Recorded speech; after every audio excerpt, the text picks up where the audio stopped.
The late morning sun poured golden light across the bustling streets of downtown Chicago. Cafes spilled over with chatter, the aroma of roasted coffee beans mingling with the sweet scent of cinnamon rolls and buttered croissants. Inside the Elmwood Cafe, one of the city's trendiest spots, the clinking of cutlery blended with laughter and the low hum of conversations. It was a Saturday, and every table was alive with stories, meetings, and plans. Near the large bay window, Lily sat with her friends. She was young, beautiful, and carefully put together. Her manicured nails gleamed as she held her cappuccino, and her designer handbag rested proudly on the chair beside her. But what she enjoyed showing off most wasn't the handbag or her perfect curls, it was the diamond ring sparkling on her finger. "Daniel really outdid himself with this," one of her friends said, leaning closer to admire the ring. Lily smiled smugly. "Well, what can I say? He knows I deserve the best. When you're engaged to someone successful, life changes." She spoke loudly enough so the nearby tables could hear. Her friends giggled, sipping their lattes, eager to bask in the glow of Lily's good fortune. She loved moments like this, the kind where all eyes were on her, the kind where admiration clung to her like perfume. Daniel was running late, but she didn't mind. The more time she had to display her ring, the better. Then, the cafe door creaked open. An elderly man stepped in. His back was slightly bent, his shoulders weighed down not only by age but by years of hardship. His coat was old, patched in places, it seems threatening to split. His shoes were scuffed, the leather cracked from too many winters trudging through snow. His face was lined deeply, each wrinkle telling a story of sacrifice, each gray strand of hair carrying the weight of time. But his eyes carried something different. A mixture of fear, hope, and desperation. He scanned the cafe nervously, as if searching for something, or someone. His hands trembled against his sides as he took small, cautious steps further in. When his gaze fell upon Lily, a flicker of recognition crossed his face. His lips parted, and his body seemed to pull itself toward her. He hesitated, then shuffled forward, weaving between the tables until he stood before her. "Excuse me," his voice was soft, gravelly, carrying years of unspoken words. "Are you, Lily?" The group of women at the table glanced up, startled. Lily frowned, eyeing the man's ragged clothes, his weathered skin. She instinctively drew her handbag closer, as though guarding it. "Yes, and who exactly are you?" The man's chest rose and fell, his breath shaky. He swallowed hard before whispering, "I need to see Daniel. Please, I'm his father." The cafe's hum dropped instantly, as though someone had pressed pause. A few customers turned to look. The barista froze mid-pour. Conversations hushed, replaced by an uncomfortable silence. Lily blinked, stunned for only a second before recovering with a sharp, mocking laugh. "His father? You must be joking." The elderly man's eyes glistened. "No, I'm his father. I raised him. I just need to speak with him." Lily leaned back in her chair, arms crossed, her voice laced with venom. "Listen, old man, Daniel's father is respectable. Dignified. Not some shabby, wrinkled stranger who barges into cafes looking for handouts." A ripple of laughter spread across her table. One of her friends whispered something, and the others covered their mouths to giggle. Lily smirked, emboldened by their reaction.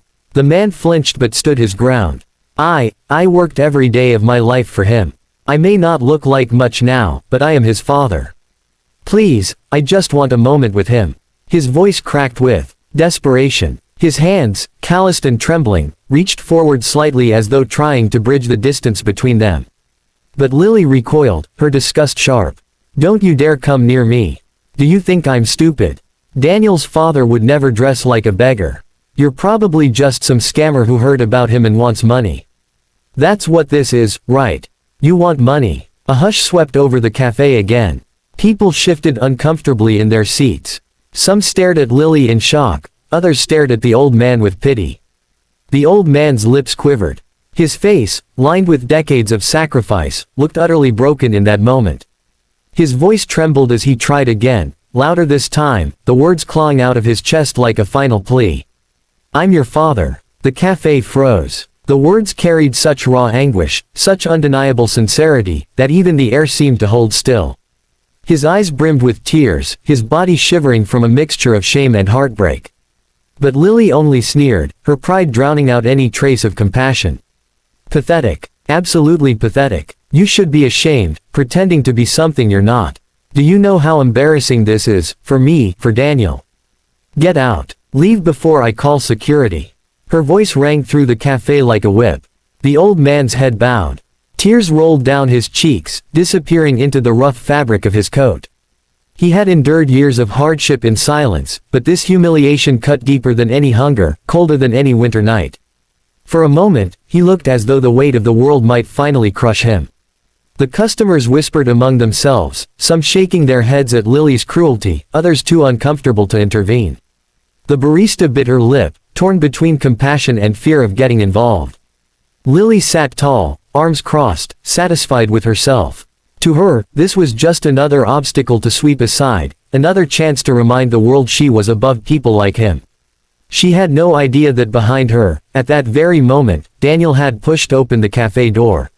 He stood frozen just inside the entrance, having heard every word, his face pale with disbelief and anger. And the storm was about to break. Lily, stop. The voice cut through the cafe like a blade.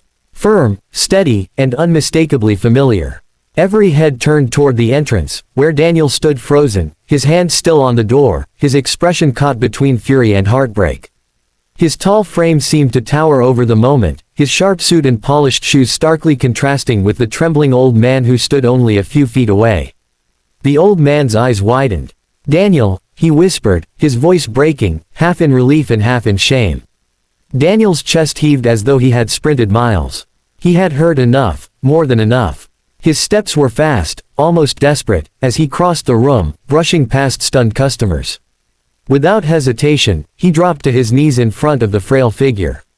Dad, Daniel's voice cracked like glass. Dad, it's me. I'm here. I'm so sorry I wasn't here sooner. His arms wrapped tightly around the elderly man's thin shoulders, pulling him close as if to shield him from every cruel word spoken moments earlier. Gasps echoed through the cafe. A few people covered their mouths, others exchanged wide-eyed looks. The barista, who had been frozen at the counter, whispered under her breath, "Oh my God, he really is his father." Lily sat rigid, her face pale, her diamond ring suddenly feeling heavy on her hand. Her friends looked at each other in horror, their earlier giggles evaporating into awkward silence. Daniel pulled back just enough to look into his father's eyes, his own brimming with tears. "I don't care what anyone thinks.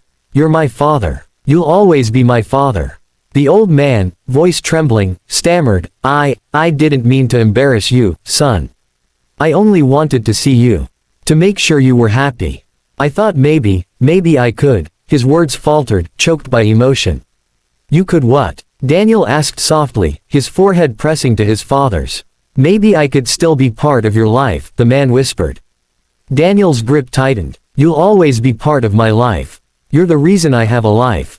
You're the reason I can stand here today, the reason I built anything at all. You gave up everything for me. Don't you ever think you don't belong."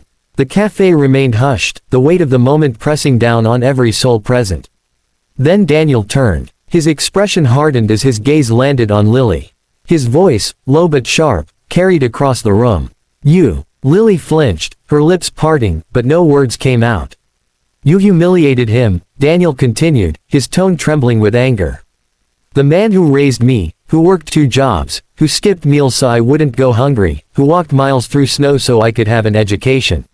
He gave me everything. And you," he pointed, his hand shaking with fury, "you mocked him.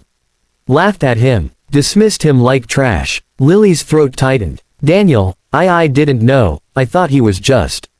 "Just what?" Daniel snapped, his voice rising. "Just old. Just poor. Just unworthy because he doesn't fit your picture of what respectable looks like." Her eyes darted around the cafe, where strangers' disapproving stares burned into her.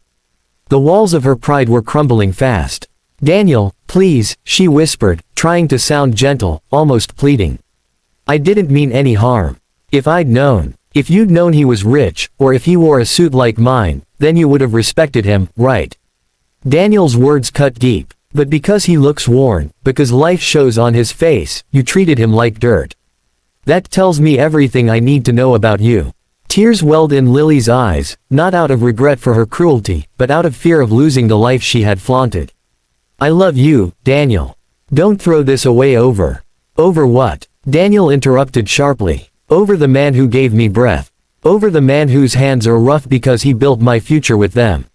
If you cannot honor him, you cannot honor me. If you cannot love him, you do not love me.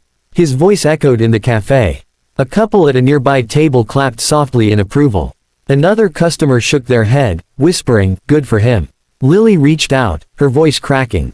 Daniel, wait. Please, let's talk about this privately. There's nothing left to talk about, he said, standing tall. His hand found his father's, gripping it with fierce loyalty. You showed your true heart today, Lily. And it's not a heart I want to spend my life with. Lily's face crumpled, the weight of her own actions crushing her.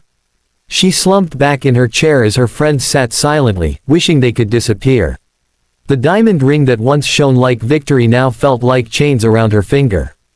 Daniel turned back to his father, his expression softening instantly. Dad, let's go. You're coming home with me. No more standing outside, no more being treated this way. You belong with me, always. The old man's lips trembled as he tried to speak, but no words came, only tears, the kind he had held back for years. Daniel gently wrapped his arm around his father's shoulders, guiding him toward the door. As they walked out together, whispers rippled through the cafe. He chose his father over her. That's respect. That's real love. Good for him. That girl had no heart. The barista, unable to contain herself, muttered aloud, that's the kind of son every parent dreams of. Outside, the crisp autumn air greeted them. Daniel paused on the sidewalk, turning to face his father. From this day on, you will never walk alone again. I'll take care of you, the way you took care of me. His father's frail hand squeezed his tightly. I don't need riches, son. Just your love. That's enough. Daniel smiled through tears. You've had that all along. And now, the world will see it too. Together, they walked down the busy Chicago street, not as a businessman and an old man in rags, but as father and son, united, unashamed, and stronger than ever. And though Lily sat broken in the cafe, one truth remained clear. Respect is not measured by wealth, age, or appearances. It is revealed in the way we honor those who gave us life, who carried us when we could not walk, and who loved us when they had nothing else to give. Sparkle's moral. A person who disrespects the ones who sacrificed everything for us does not deserve a place in our future. True love and honor shine not in diamonds or riches but in loyalty to those who gave us life.